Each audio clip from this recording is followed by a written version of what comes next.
Welcome to Phuket, Thailand. Today we're joining the Genting Dream Phuket Shore excursion to show you everything you need to know, from what's included and how much free time you'll have so you can decide whether it's worth booking. Good morning mga ka-explorer! It's our day 2 dito sa Genting Dream Cruise, and kanina nag-breakfast kami sa Dream Dining Chinese and wala masyadong pila pero medyo matagal pa rin iserve yung food. Maraming klase din yung sinerve nilang food, and yung pinaka gusto ko is yung steamed dumplings. Marami pa lang inclusive restaurants itong Genting Dream Cruise. Ipa-flash ko na lang dito yung mga restaurants na hindi need magbayad. Kapag hindi inclusive restaurants, yun na yung may bayad. Nung kumain kami kanina doon sa Dream Dining Chinese, ramdam mo talaga yung galaw ng ship. Medyo nagba-vibrate siya. Kung nakaupo ka lang ng steady lang, as in ramdam mo gumagana. Hindi naman ako nahilo. Medyo sumakit yung ulo ko. Pero kapag tumayo ako at naglakad-lakad na, okay naman siya. Hindi mo na siya mararamdaman. Kasi dong area na yon is bandang dulo na siya ng ship. Parang nasa tail na siya.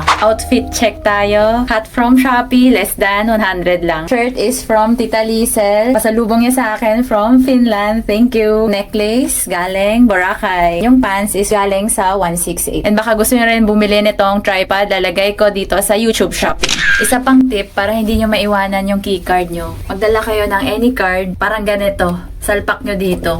Para pag alis nyo, iwan nyo na lang dyan. Medyo naligaw kami. Hindi namin alam yung way papuntang Lido. Nandito kami ngayon sa pool deck. Ayan.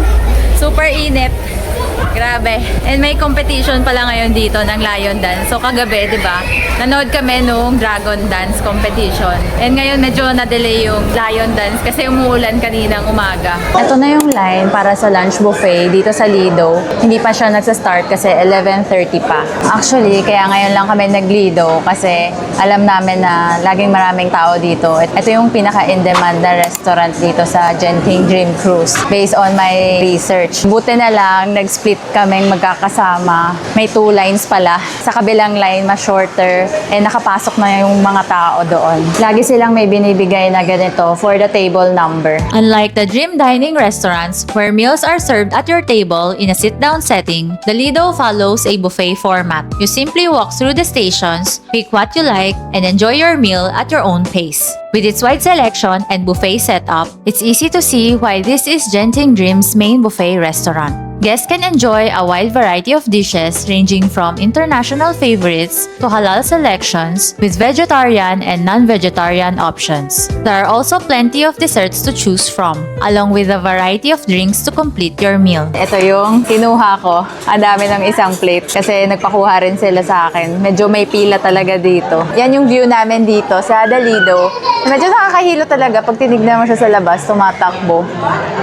Parang mabilis din yung takbo namin. Ramdam ko pa rin ngayon yung vibration ng ship. Try natin yung soup. Parang sinigang. Medyo spicy. Yung ginawa naming strategy is mag-lunch buffet ng heavy ngayon kasi later baka hindi makakain on time dahil nasa tour tayo. Ang balik ata around 11 p.m. na. Basta late na makakabalik. Close na yung mga inclusive restaurant. So, heavy meal muna tayo.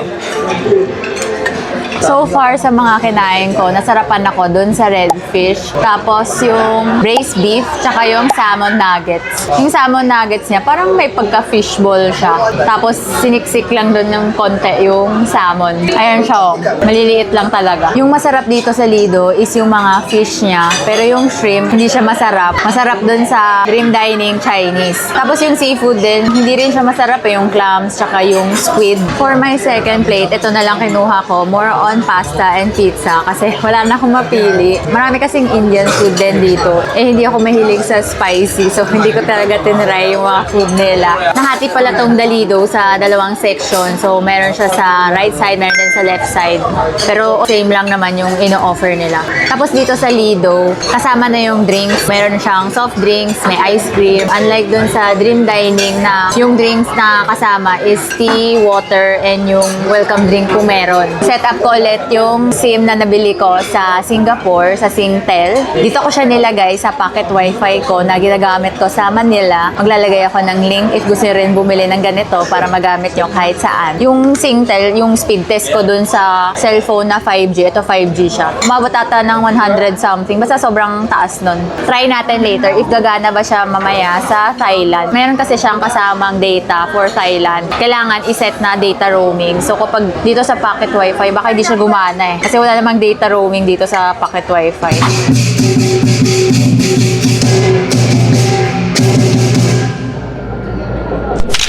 Andito ulit kami ngayon sa Zodiac kasi merong crew talent show, 45 minutes yung duration.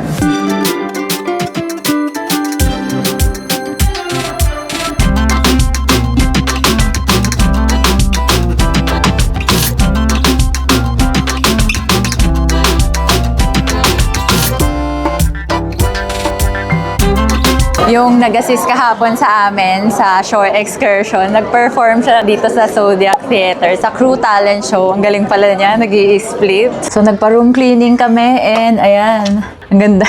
Yung hat ko nilagay niya pa dyan. Tapos inayos na rin niya yung shoes namin. Taga Myanmar yung housekeeper. Kala namin una, Pinoy, pero taga Myanmar daw. Ayan na yung Thailand. Open natin para mas makita nyo. Mas hindi na ako nahihilo ngayon. Parang mabagal na yung takbo. Andito ulit kami sa Zodiac kasi 3:30 na and 3:45 yung assembly dito sa Zodiac Theater para sa shore excursion. Kahapon, nag-book kami sa deck 6 ng shore excursion and yung binayaran namin is 35 SGD para sa tour. Yung kinuha namin is yung Phuket Temple and Central Festival. Ito yung binigay nila nung nag-book kami ng shore excursion. Yung kailangan yung i-prepare is yung TDAC. Dapat na-fill up yun na bago pa mag-disembark ng ship. You can do it right now. We have the QR code here on the screen. Just make sure to connect your Wi-Fi to the Dream Cruises Wi-Fi. It's gonna be free access for the Thailand arrival card. Settle down and wait for further instructions from our F&B team. If you're planning to bring fried chicken, no need because we have our restaurant for you, okay? Sometimes these hot meals are easily spoiled. So, andito na kami ngayon sa Deep Sea Port, yung docking area ng Genting Dream ngayon. Meron pa isang docking area, yung Katong Beach. Grabe, medyo nakaka-stress lang. Kailangan mabilis ka. Hindi masyadong nakapag-picture dun sa may ship sa labas. Kasi dire-diretso na papunta dito sa bus. 问你们来到布吉，你可以叫我 Miss 1、2、3、4，叫什么？1、2、3、4。 On the way na kami sa first stop, yung temple. Around 30 minutes ata yung travel time. Tapos meron silang binigay na water. Pink color Burma, Burma pink color. Okay, so Burma and Thailand, Phuket, not far away the border. 2,401 kilometer. Laos country, yeah. So from here, block between Thailand and China. Testa natin ngayon yung SIM ng Singtel na may roaming na nabili ko sa Agoda. Ayan, working siya. Gumagana siya dito sa Thailand. Mabilis siya sa 5G na phone ko. Problem like monsoon, depression, all these, right? Ayun yung speed. Hintayin lang natin matapos. O, diba? Ganda ng nabili kong SIM. Pwede sa Singapore, pwede rin sa Thailand. Andito na kami ngayon sa first stop namin na temple. Pero hindi ko alam anong temple to. Pero mga 30 minutes yung travel time. Then 30 minutes din yung free time namin dito. Sobrang init ngayon dito sa Thailand. Nakakasunog.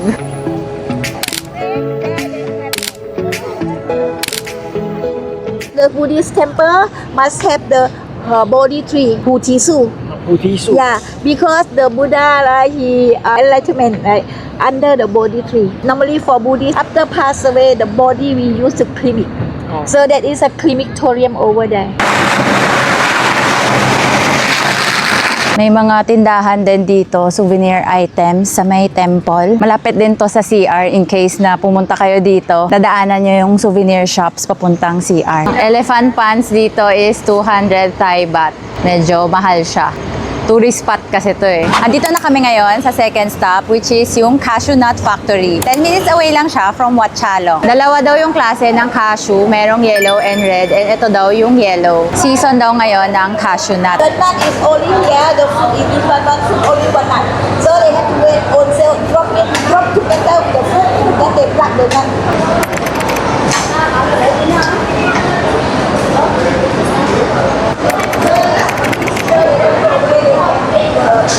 Pwede mag-free taste dito, try natin. Try naman natin tong green tea. Hindi masyadong lasang green tea. Parang masasarap yung corn. Try natin yung nori seaweed. Yan. May pagka-black siya. Ito hindi na siya crunchy. Try naman natin itong salt na cashew nut. Parang plain lang siya. Salt lang kasi.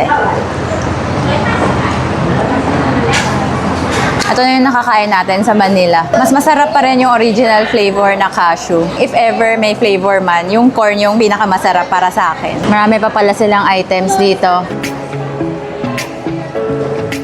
Yung pera ng Thai is Thai baht. So, nagpapalit kami sa BDO ng Thai baht. Lalagay ko na lang dito yung rate na nakuha namin. Ito yung binili naming cashew nut, 200 grams is 110 Thai baht. Ito naman yung pistachio, 170 grams, 200 Thai baht. Reminder lang na dito sa Thailand, late sila ng 1 hour sa Singapore. Yung ship, pina-follow niya yung Singapore time. Kaya dapat before 1 a.m. makabalik na Singapore time. Kaya rin kami nag-avail ng shore excursion kasi mas sure na makakabalik kami ng ship by 1 a.m. Sila na yung bahala sa itinerary and sisiguraduhin nila na makarating kami sa ship on time. Mahirap na kung malate tayo and maiwan tayo ng ship.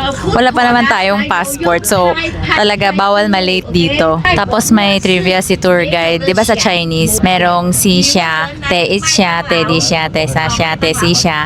Sa Thai daw, 5 daw yung sa kanila. Andito na kami ngayon sa third stop sa Central Phuket. 3 hours kami dito. So sana hinabaan na lang nila dun sa temple. Mas mahaba pa yung mall kaysa temple. Nakapag-order na kami, then binigyan niya kami nito. Doon daw sa cash card counter magbabayad, hindi sa kanila. Ito yung counter for payment. Medyo kakaiba, binigyan kami nitong cash card. Pero nagbayad naman kami ng cash. Dito kami bumili ng food. So meron namang cash payment. Doon lang magbabayad sa counter. Ito pala yun. We accept cash card only. Please buy the cash card at the cashier. Ito na yung in-order namin. Pork with rice for 99 Thai baht. Pwede rin siyang chicken or spicy. Tapos, ito naman yung mixed veg for 99 Thai baht. Mango sticky rice for 99 Thai baht. Yun lang yung hindi maganda kapag nag-shore excursion. Kasi nagmamadali ka. 30 minutes lang din yung iaalat nilang time per destination. Except dito sa Central Phuket. Kasi dito na rin kami magdi-dinner. Hindi mo na ma-avail yung complimentary na dinner dun sa cruise. Actually, okay na rin sa akin. Kasi first time kong mag-Thailand, at least nakapunta tayo sa mga tourist spot dito. Kahit 3 lang. Siyempre, sikat dito ang mga temple. So, at least meron tayong picture. May souvenir pa rin tayo. Yun lang. Hindi rin kami nakabili ng magnet dito. Kasi medyo pricey dito. Medyo social na mall dito sa Phuket. Ito yung food court nila. Maganda. Pero ditong side, ito yung may cash card. Pero nagsukli naman sa amin nung nagbayad kami ng cash. Then, nagbigay sila ng cash card. Hindi naman masyadong mahal dito yung food nila. Dito pala sa Thailand, hindi na Claygo. Sa Singapore lang. More than just a shopping mall, Central Phuket is a vibrant lifestyle destination where luxury, local culture, dining, and entertainment come together. Whether you're here to shop, eat, or simply explore, there's always something to discover. Dito sa Starbucks, yung meet-up namin, wala masyadong tao dito sa Starbucks ng Central Phuket. May another group dito. Kakarating lang nila. Siguro dito talaga yung meet-up ng mga group tours. Ito yung natutunan ko during the shore excursion. Ang sawadika is hello used by women and sawadika para naman sa mga men. At exactly 9:30, umalis na kami doon sa Central Phuket. Pabalik na kami ngayon sa cruise ship. 今年我在看好你的东西，你的 shopping bag 啊，全部啊拿上来，OK？ 今天到了，可以 shopping。 Time check, 10 p.m. na and nandito na kami sa may port area. Dapat pala, nandito na kayo ng 11:30 p.m. kasi yun na yung time na i-close na nila yung doors. Pero yung alis ng cruise ship is 1 a.m. Merong night market dito, so maghahanap kami ng ref magnet. May nakita rin akong ganito sa 168. Ganyan na ganyan yung design. 100 baht daw yan. Medyo mahal siya. Kasi parang ganyan din dun sa Central Phuket.